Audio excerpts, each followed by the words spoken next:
Bonjour à tous et j'espère que vous allez super bien, sinon moi je me porte assez bien aujourd'hui. Alors j'aimerais vous parler des établissements d'enseignement désignés. Alors j'ai reçu des messages comme quoi, qu'est-ce qu'un établissement d'enseignement désigné? Qu'est-ce qu'un permis de travail post-diplôme? Alors si vous êtes étudiant étranger, soit vous êtes à l'extérieur du Canada et vous souhaitez immigrer pour étudier, d'accord? Soit vous voulez venir en tant qu'étudiant, vous devez obligatoirement passer par les établissements d'enseignement désignés si et seulement si vous souhaitez rester au Canada après vos études. D'accord? Donc, si vous voulez rentrer après vos études, vous pouvez passer par d'autres établissements. Vous n'aurez aucun problème. Mais si vous souhaitez rester, ce qui est le cas de plusieurs personnes, donc, le mieux, c'est de passer par l'établissement d'enseignement désigné. Pourquoi? Parce que, premièrement, pour pouvoir rester après vos études, vous devez avoir un permis de travail pour le diplôme que vous allez avoir au Canada. Donc après votre étude, vous allez obtenir votre diplôme. Après l'obtention du diplôme, vous allez demander un travail, soit un permis de travail post-diplôme. Cela vous permettra de rester au Canada et travailler après votre étude. Maintenant, pour avoir un permis de travail post-diplôme, il faudra tout d'abord passer par les établissements d'enseignement désignés et ensuite passer par un programme éligible à un permis de travail post-diplôme. Donc dans cette vidéo, nous allons essayer de voir les établissements désignés et ensuite les programmes qui sont éligibles. Puisque pour certaines universités, ils offrent que des programmes éligibles et d'autres, il y a d'autres qui sont éligibles et d'autres non éligibles. Donc voilà, donc vous allez essayer de lire pour essayer de comprendre. Alors pour avoir cette page, il suffit de taper IRCC dans votre navigateur. Et là, vous allez cliquer sur le premier lien. Après, vous venez à droite, vous allez voir français. Donc vous allez rassurez-vous de mettre la page en français, puisque dès que vous rentrez automatiquement, bon, chez moi ça vient en anglais automatiquement, puisque mon PC est en anglais. Donc voilà, donc vous allez taper IED dans la barre de recherche ici à droite. Voilà. Dès que vous tapez EED, vous allez descendre un peu en bas, vous allez voir liste des établissements désignés. Donc vous cliquez sur ce lien et là vous y êtes sur la page que j'étais au début. Vous allez voir que c'est la même chose. Voilà.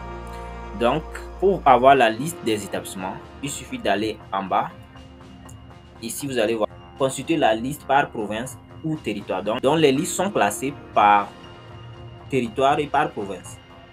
Voilà, donc par exemple, moi je préfère le Québec parce que ma vidéo c'est pour les francophones, donc automatiquement ils vont vouloir immigrer au Québec. Donc, vous allez voir que il y a la liste ici. Maintenant vous allez voir la première colonne, c'est la colonne du nom des établissements. Après l'établissement désigné, le numéro de l'établissement désigné, d'accord. Ensuite la ville, le campus et ensuite l'offre des programmes admissibles au permis de travail post-diplôme. Donc PTPD signifie permis de travail post-diplôme. Donc si dans cette case vous voyez non, ça veut dire que l'établissement n'offre pas des programmes qui sont éligibles. D'accord? Donc si vous voyez oui, donc ça veut dire que l'établissement offre des programmes qui sont éligibles. Maintenant vous allez voir que d'autres établissements ont des détails puisque ils sont éligibles, mais il y a certains programmes qui ne sont pas éligibles. Donc il va falloir vraiment choisir un programme qui va te donner accès à un permis de travail après les études. Donc voilà, donc par exemple si on choisit ici, nous allons voir le détail. Donc, dans les détails, vous allez voir, ils ont précisé exactement qu'est-ce qu'il faut faire pour vraiment avoir un permis de travail. D'accord?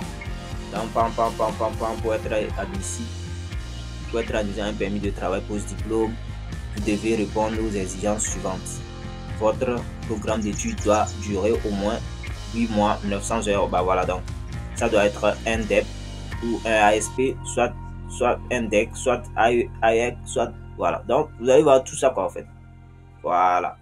Et il y a d'autres critères ici que vous pouvez voir. Donc il suffit de passer tout ça en revue de tout ça et vous allez comprendre mieux quel programme et quoi faire pour pouvoir choisir un programme qui vous sera éligible à un permis de travail post-diplôme.